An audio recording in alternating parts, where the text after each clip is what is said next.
Hi, and welcome to another episode of 628 Creates. I'm Oscar Diaz. In this episode, I'm going to show you how I went from this to this. But before I begin, I want to show you the gear that I use for this shoot. I use a Sony a7R III along with the 24-105 f4. It's a fantastic combo. It's the Godox AD200 with the bare bulb. I find that it gives me plenty of power. And along with the beauty dish, and it connects just like that. And be sure to lock it right here or else it'll fall off. And I use the Godox X1T trigger that triggers the flash. And this just mounts onto the camera like so, like that. And I use the Sony Bluetooth remote. It allows you to trigger the camera wirelessly. You can find more information down below. Now let's go to the edit. Okay, so I have Photoshop here open. I've already gone ahead and imported all of my photos that I'm going to use. Here's my base photo. I use this base photo to align all of my photos. So what I do is when I import these from Lightroom, I then highlight all of my other photos that I'm going to use. That's just a clone out, but just for demonstration purposes, I've got them all highlighted. I go to layer and then I go to align. Vertical centers, that works for me, and that will align all the photos to this base photo. So that makes sure that all the photos are aligned. So here's my first photo. I don't really use any of this, mainly just for aligning. So this is my first frame where I lit up the car from the rear. I think it did a nice job of lighting that back area. And here's me cloned out. Here's my next photo. I've disabled all the masks on these just so you can see what the original frame looked like. That's with the mask on. So I've masked out everything that I don't want.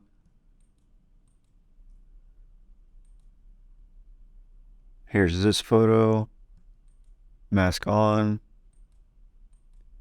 I know you see some weird things going on here, but it'll make sense at the end. And that's with the mask on. Here's this photo, lighting up the front. Mask on. Here's this photo, lighting more of the front, the mask on. Oh, and before I go any further, change all of these to lighten. I can't see them right now because these aren't all highlighted. Let me just go ahead and do that. But if I did it normal, we would only see the top layer. But let's go ahead and lighten all those. And I keep this one normal because I don't need just the lighten part of that photo. I want everything. That. This is going to act as my actual base layer. I know there's a lot of way of doing things. This is just my approach.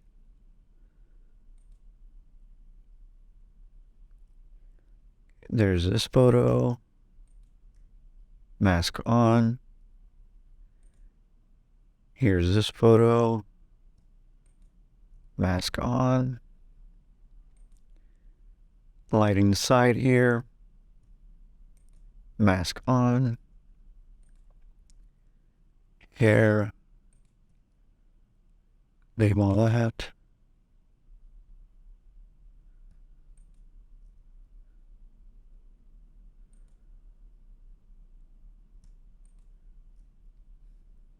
And those are all the exposures that I took. And this is what it essentially looks like. It came out pretty good. I do have some hot spots there, but we'll get rid of those. Here's a little bit of first round cloning that I did. You can see what I got rid of there. Got rid of some of that hot spot, that hot spot. And then I go ahead and merge all those layers together. So I'm now working with just one main layer. And here I get rid of all the lights and hotspots. You can see I got those reflections and more hot spots. So I get rid of those. And that's looking pretty good. Here, what I did was I isolated the background. I know there's probably other ways to do this, but this is just the way I did it.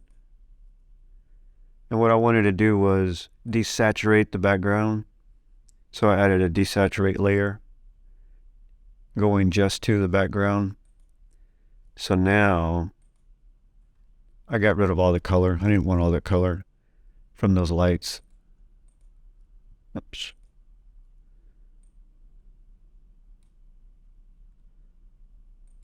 Same. I got that green, you got some yellow. Desaturate just gets rid of all that. And now I go ahead and merge the background with the car. And I added a small tint of color just so it wouldn't be so dull. And here I isolate the car once again. Remember to always, the first thing you want to do is create a path around the car. And this will allow you to isolate the car whenever you want. And that's super helpful for when you're creating your mask. So you usually want to mask out the car, and that's super easy to do. Once you create a path, you can always just highlight your path, and that allows you to mask out the car really easily. And I will end up doing a full walkthrough at some point. That just takes a long time, and I'll get to it eventually.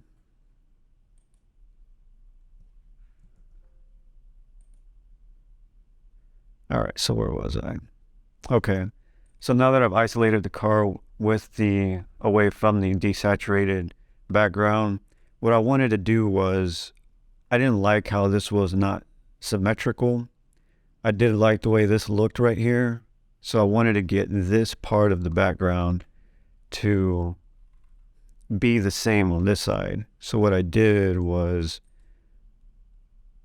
I just selected this over here and then just flipped it. And then I just created a mask to get rid of the car on that side. So you see what I did there? I just flipped it and masked out the car. And this little bit of cloning gets rid of a small little piece of the car that was left over. And some other little wonky stuff over here. And this just adds a little bit of dodging and burning to the ground. And just a little bit. And I wanted to white out these areas a little bit. Get rid of some of that distracting building. And this layer is more dodging and burning, just to kind of overall darken the image. And here I've merged all the layers, added a little bit of haze and contrast. And this light back here, I got rid of that just so it's symmetrical. Wait. So now it'll be symmetrical. And then I added a little bit of extra haze just to create some more separation from the background right there. So you can see that. Just adds an extra layer of separation, makes the car pop. And then this layer is just I just darkened this little thing right here. That was kind of bothering me. So I just darkened that up. And then I added a blue gradient just to add some color to the top. And then I added one small curves adjustment and one brightness and contrast to the overall image, and that's it. And that's the final photo. I think it came out pretty good. Thank you for watching. I hope you found this video helpful. If you have any questions or comments, be sure to leave them down below. I'll be doing these car photography videos at least once a month, so be sure to like, subscribe, and ring that bell for notifications, and I'll see you on the next episode.